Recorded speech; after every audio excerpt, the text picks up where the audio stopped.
अस्सलाम वालेकुम। आज हम देखेंगे कि हम किस तरह परसेप्ट्रॉन लर्निंग कर सकते हैं अपने गिवन परसेप्ट्रॉन्स के साथ। हमारे पास इस तरह के कुछ परसेप्ट्रॉन्स गिवन होंगे जिसमें हमारे पास ये हमारे आउटपुट वाले हैं, हमारे हिडन लेयर होती है और ये हमारी इनपुट लेयर है। इनपुट लेयर में हमें ए की वैल्यू पता है कि ए क्या आउटपुट दे रहा है। ए आउटपुट दे रहा है 14, इसको हम इनपुट बोलेंगे। तो ए से जो भी एरोज जा रहे हैं, जैसे सी पे जा रहा है, डी पे और ई पे, तो वो 14 वैल्यू भेज रहा है और बी जो है वो सी डी ई पे 9 वैल्यू भेज रहा है। और हमें इनके वेट्स गिवन होंगे। वेट्स क्या होते हैं, जिस तरह ए से सी पे जाने पे हमें कितना वेट लगा, यहाँ पर हमें डब्ल्यू ए सी के साथ गिवन है 0.1। ठीक है, हमें ए से सी पे जाएंगे तो हमारा वेट होगा 0.1। ए से अगर हम डी पे जाते हैं तो हमारा वेट होगा 0.5 और अगर हम ए से ई पे जाते हैं तो हमारा होगा -0.5। इस तरह हमारे पास ये जितने एरोज लगे हैं इन सब एरोज के हमारे पास वेट्स गिवन है। हमारे पास इनिशियल वेट्स यहाँ पर गिवन होंगे और हमने इनको अपडेट करके बताना होगा कि अपडेट करने के बाद वेट्स की क्या सिचुएशन आएगी। तो परसेप्ट्रॉन लर्निंग का मेन मकसद ये है कि जो भी वेट्स हमें गिवन है उनको हमने अपडेट करना है। उनको अपडेट किस तरह करेंगे वो मेथड अब हम देखेंगे। सबसे पहले हमें क्या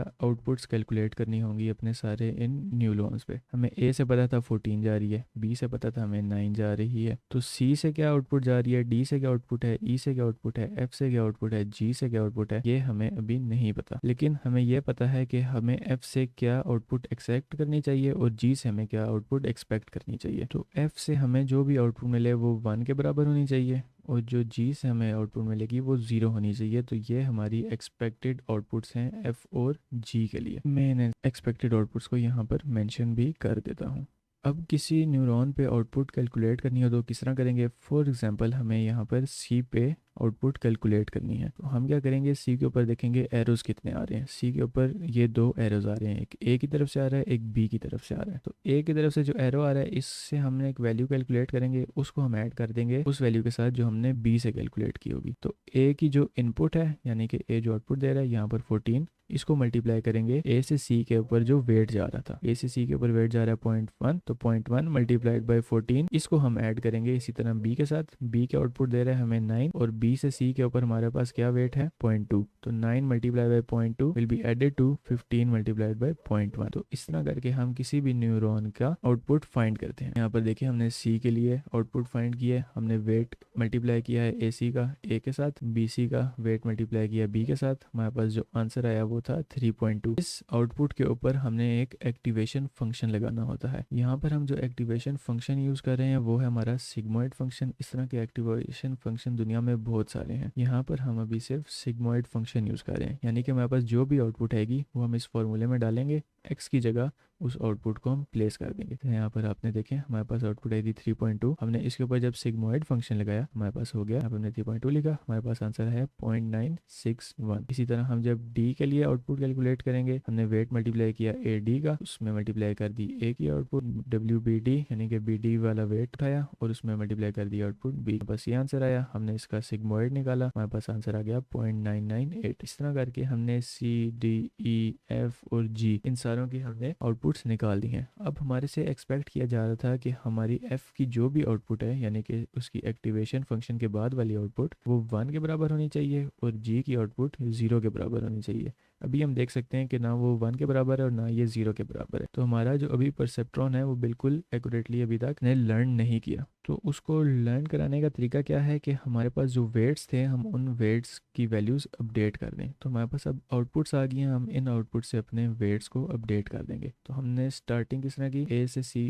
की आउटपुट निकाली, फिर डी की, फिर ई की, फिर एफ की, फिर जी की। अब हम यहाँ से उल्टा चलेंगे वेट अपडेट करते हुए, यानी कि अब हम सी एफ वाला वेट अपडेट करेंगे, डी एफ वाला वेट अपडेट करेंगे, ई एफ वाला वेट अपडेट करेंगे, इसी तरह सी जी, डी जी और ई जी इस तरह करके वेट अपडेट करेंगे। इसके बाद फिर हम ए सी का वेट, फिर ए डी का, फिर ए ई का, फिर बी सी का, फिर बी डी का, फिर बी ई का, इस तरह हम अपने वेट्स अपडेट करते जाएंगे। तो वेट अपडेट करने से पहले आपको एरर फाइंड करना होगा कि आपके पास जो एफ पे जो वैल्यू आई थी इसमें एरर क्या है। आपके पास जो एक्सपेक्टेड आउटपुट है उसमें से माइनस कर दें जो आपकी अभी आउटपुट आई थी, यानी कि एक्सपेक्टेड आउटपुट हमारे पास एफ पे 1 थी और हमारी अभी की आउटपुट आई है 0.768, तो हमने इनको आपस में माइनस कर दिया। इससे हमने साथ मल्टीप्लाई करा दें, देखें 1 माइनस एफ इंटू एफ, यानी कि जो एफ पे आउटपुट आई थी वो 1 में से निकालो और एफ के साथ मल्टीप्लाई कर दो। तो ये वाला जो 1 माइनस एफ इंटू एफ है ये हमारा एरर फाइंड करने का एक हिस्सा है। इसके ऊपर हम आगे ये वाली वैल्यू मल्टीप्लाई करा दें। इसी तरह जब हम जी के लिए आउटपुट,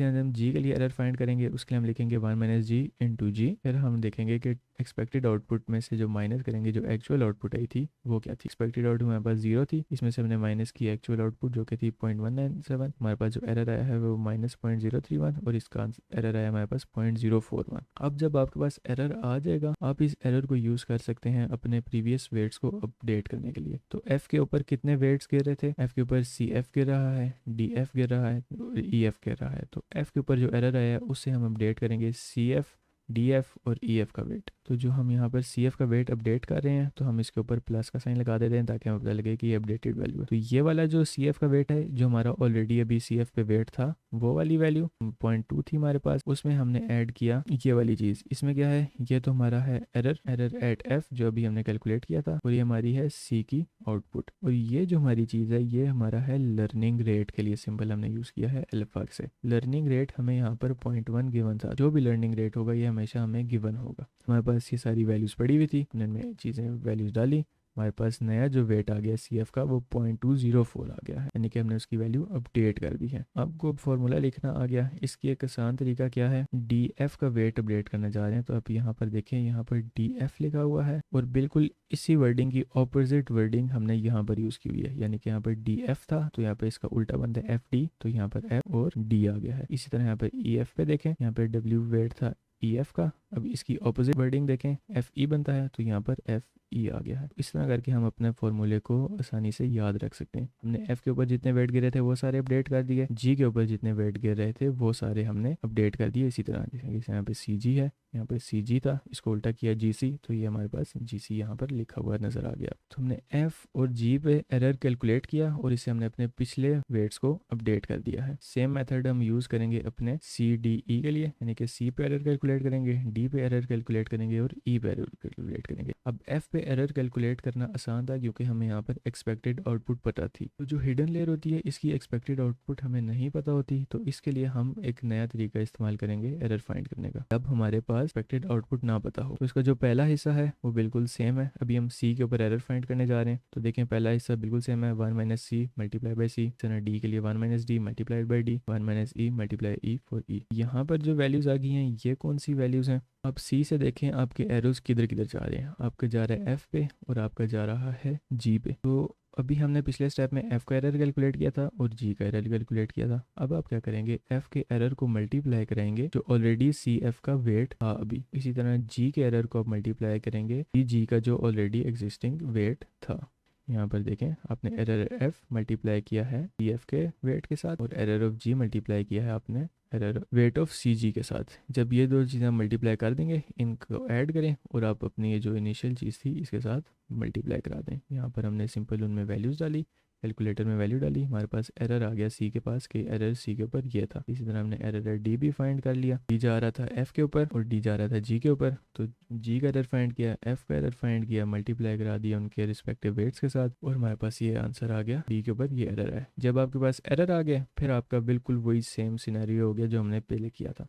डी के ऊपर अब आपने देखने जो जो वेट गिरे हैं उनके वेट अपडेट कर दें, जो डी के ऊपर वेट गिरे हैं उनको अपडेट करना है, जो ई के ऊपर वेट गिरे हैं वो आपने अपडेट करने हैं। अब यहाँ पर देखें सबसे पहले हम सी को अपडेट करें। हमने कहा था कि ए सी इधर आता है तो पहले ए सी को हम सीधा सीधा लिखेंगे, फिर इसको जब उल्टा कर दें तो हमारे पास बनता है सी ए, तो वो सी ए यहाँ पर आ गया। यहाँ पर सिंपल उनमें वैल्यू डाली और यहाँ से हमारे पास वेट अपडेट हो गया। तो इस तरह करके हमारे पास ये जो सारे वेट्स थे हमने पहले इनसे आउटपुट्स निकाली, फिर हमने बैक प्रोपोगेशन करके इनके वेट्स अपडेट कर दिए हैं। तो इस तरह हम अपने परसेप्ट्रॉन लर्निंग कराते हैं।